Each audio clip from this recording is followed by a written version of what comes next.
Hi guys, it's Ray here from City Fan TV, and I'm joined by our very good friend of the channel, that's Mike Long, who is at Bolt from the Blue on Twitter. How you doing, buddy? I'm doing great, mate. Doing great. Lovely morning here in South Korea. Fantastic. We are here to talk about Lionel Messi, and Mike penned probably one of the best things I'd seen about Messi and the situation in Barcelona, Messi wanting to leave, and whether what's going on. And I thought I would get Mike on to go through some of the points that he made. So I'll basically ask him some questions, and Mike will give me and us some insightful answers. Does that sound all right, Mike? That sounds great, mate. That sounds great. Okay, so let's get cracking, guys. Okay, now first point is, as a little introduction, City have been here before. City tried to land Messi, apparently, made inquiries back in 2013 and narrowly missed out in 2016. So can City now land, as Mike calls him, the GOAT, the best player I've ever seen in my life? And I'm going to start off with, guys might know some of the details. Now, Lionel Messi has informed Barcelona of his intention to leave by the way of fax. In fact, to be technical, a bureau fax. And, most people are thinking, what's wrong with Messi? Is he living in the last century? Who on earth sends a fax anymore? But it's not as simple as that. So, Mike, can you explain what a bureau fax is and why Lionel Messi would send his request by bureau fax? Yeah, of course, he communicating his intentions to Barcelona. He had different options.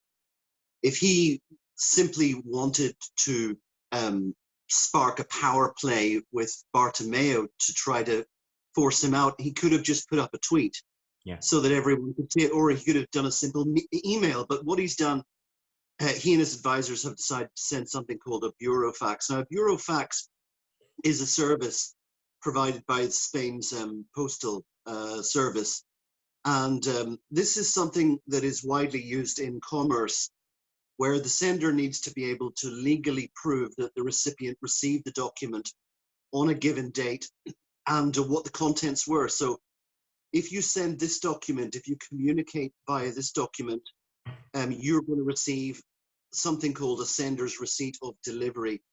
And a court of law will accept that, and they will take that as proof positive that the document was received.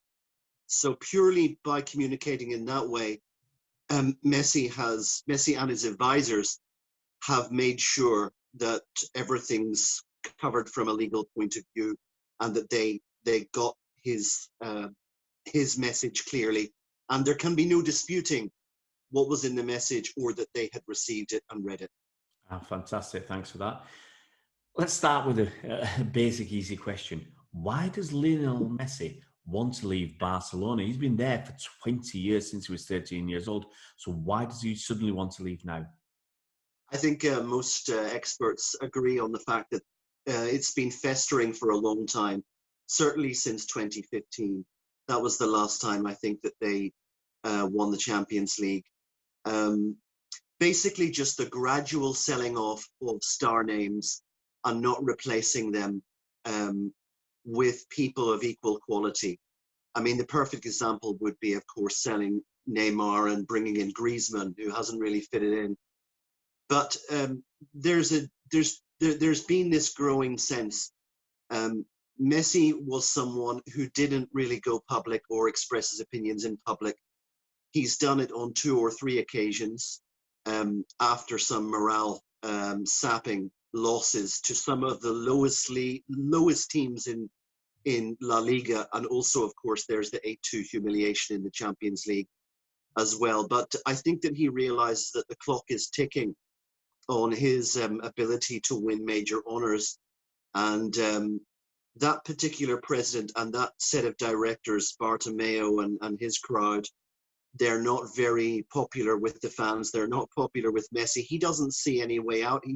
I think possibly the one thing that might have been the final straw was, of course, the treatment of Suarez. Suarez was sacked by Koeman in their opinions vary on it, but somewhere between a 2 and a 5 minute telephone call. That's no way to treat a legend like Suarez that's done so much for you. But he doesn't see any light at the end of the tunnel, and he knows that even if Barcelona manage to turn it around, it's going to take more time than he's willing to give. And people will know that even if he were to succeed in bringing down Bartomeu has come out tonight and apparently said that he would resign if Messi would agree to stay. But that's not going to do it. It's past the point of no return for him now, and the next president is a guy called Victor Font, and he can't realistically take over until March of next year. There's no way to speed that process up. It requires the signature of several thousand members. There's no way that can be done quickly. Also, of course, we realize that Koeman has basically gutted the team. So many players that underperformed the Champions League have been contacted and told they're surplus to requirements. So there's going to be a huge rebuilding job on there. And so if Messi were to stay, they'd be asking him to basically oversee a complete transition that could take a couple of years. Yeah. I mean, they have, I think we're all aware, the current set of directors they've wasted a lot of money on talent. It's somewhere in the region of 400 million euros on Griezmann, on Dembele and Coutinho.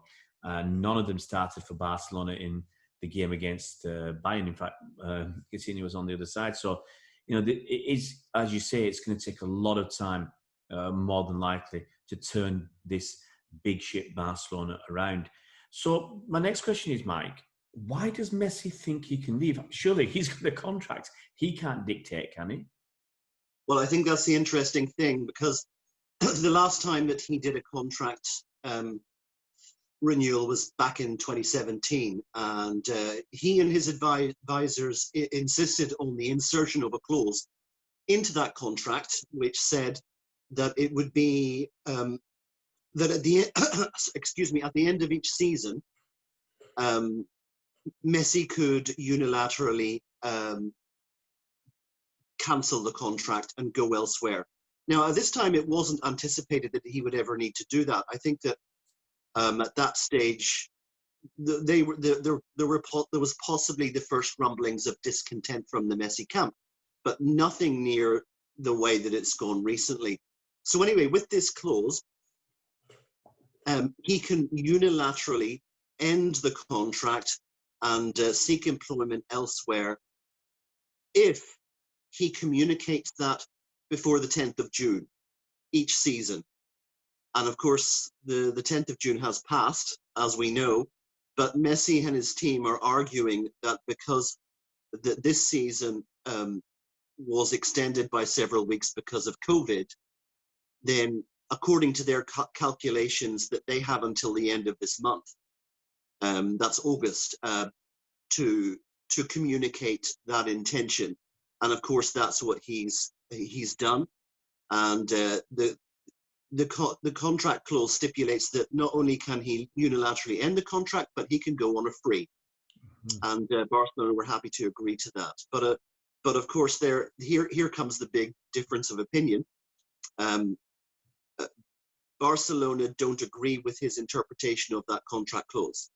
They think the June 10th date is set in stone, and COVID has got nothing to do with it. They feel he's taking advantage of that, and they feel that they're within their rights to insist either that he stays or that a potential buyer must come in and pay the buyout clause, because there is a buyout clause in his contract for a considerable amount of money. Mm-hmm. Well, let's talk about that buyout clause. I mean, once again, a lot of people have heard about it, and it's extremely expensive. Is there any way around it? Can teams afford to pay the buyout clause that Barcelona wants? Well, it's 700 million euros. So the answer is no. Absolutely not. On this, everyone is agreed. And this has been something that has been very, very poorly reported. As you would expect, the WhatsApp group, as soon as they heard Messi had communicated his desire to leave, they poured cold water all over any suggestion that Manchester City could sign him, because they said, without knowing the details, and I mean, if I can find this stuff out, how can you imagine that a professional journalist wouldn't even bother to do the basic reading on the subject? But basically, they argued that no team in the world could afford to pay 700 million euros. And of course, that's right. No team will. Not PSG, not Man City, not in any lifetime, and especially against the backdrop of FFP and of course COVID, when teams have been hemorrhaging money due to empty stadiums. No one is going to pay that. And I think that Barcelona knows that, and I think that Messi knows that too. So that's why he has taken his construction on that disputed clause and argued that he can go for free. Barcelona take the opposite view, and they initially have been claiming that, you know, he's got to stand by the terms of the agreement, and therefore he's got no room to maneuver on this. Yeah. So yeah, no one's going to pay 700 million. Yeah, absolutely. So what will Messi do? What will Barcelona do? I mean, could this end up in court? Well, in a dispute like this, that is an option. If both parties dug their heels in. So Barcelona could insist that he remains in his contract situation, which ends at the end of next season, and that he's not free to leave. Messi obviously taking the other view with his interpretation of the disputed clause. So you've got an impasse there. And when you get that, it's been seen with other players at different times before. You go back to our old friends CAS. You lawyer up and you go to CAS. And of course, that's going to take a couple of months, usually. But I think that there's if they get down to it, there's no intention really, no real intention to do that. And the reason is Barcelona have sponsors, they have a reputation, they have an image, they are Messi un club, I should say. And of course, Messi has been, you know, in inverted commas, God for them for 2 decades. How terrible would it be for their reputation to drag him into court to insist that he complies with this contentious contract clause? It would be disastrous. And similarly, to keep him against his will at Barcelona, you know, and him visibly sulking week by week, whilst Koeman is trying to build a team of young players around him, when his heart's not in it. I mean, that would just be, it would be PR suicide, I think was the phrase I used. So that's not going to happen. So I think, and most people, I think that the sensible thing to do for all parties is just to try to, it's hurt Barcelona. It really has hurt them that he's decided to quit. But I think the thing to do now is to try to get out of this situation with some dignity. And the way to do that is to have him leave for some kind of a fee, and to express, you know, mutual gratitude all around, and let him move on. And the only question now would be, how much would that fee be? And could the player and the buying club come to an agreement on his wages? Now, initially, at the time that I wrote the article, it was the common consensus that a figure like between 150 and 200 million euros would be reasonable and would placate Barcelona and allow Messi to escape the contract without any kind of dispute. But recently I've been reading something else, and I think probably you and your followers should know that the story was originally broken. All of this was originally broken by a lady in Argentina, a journalist called Veronica Brunati. And people might remember her. She was quite famous because I think it was about 3 or 4, maybe 5 years ago, her husband was killed in a car accident.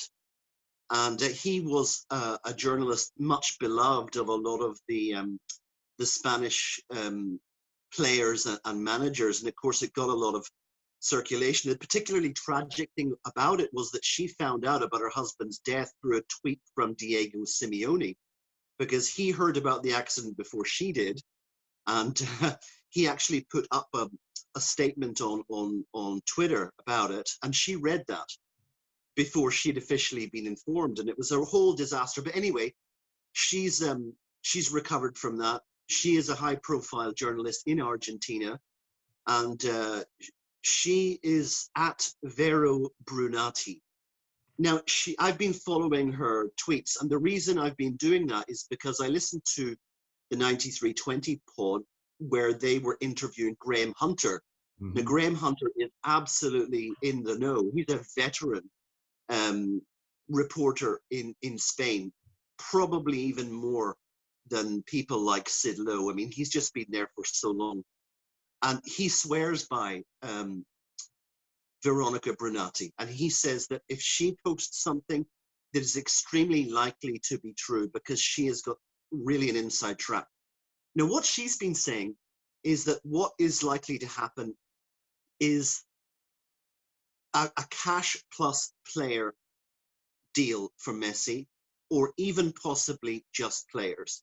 And so that's the thing that has been going around. I mean, she agrees that City are not going to pay 200 million. They're not even going to pay 150 million. It's just not feasible. They could potentially maybe do 100 maximum, but even that they would do unwillingly. And so the speculation in the last sort of 4 or 5 hours is that which players would be included. Now, we have our ideas about that, because we think that Garcia obviously could go. I don't know what you'd value him at, a maximum of 30 million. Angelino, Barcelona did actually have a little interest in him. Whether that turns out to be true or not, I'm not sure. But 2 names were mentioned: Gabriel Jesus and Bernardo Silva. Now, what the latest is from her and also some of her colleagues is that City have said there's no way that Bernardo Silva's going.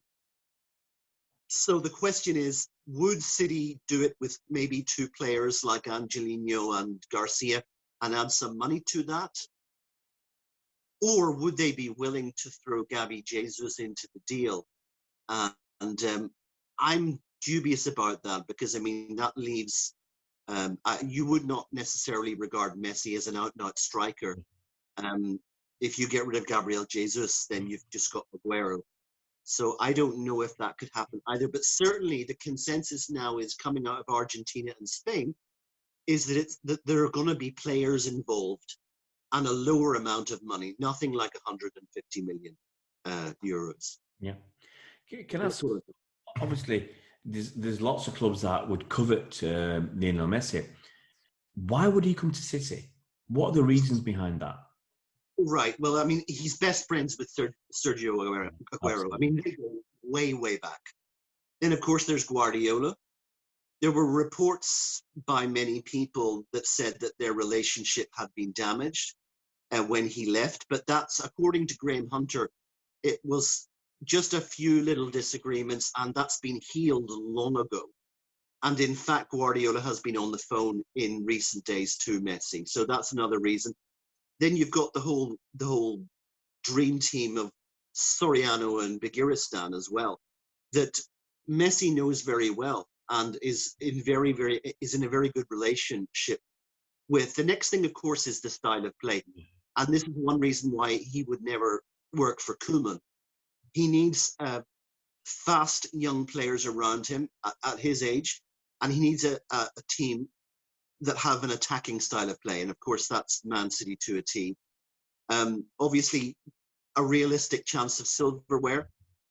Messi has 3 objectives. He wants to play in the next World Cup.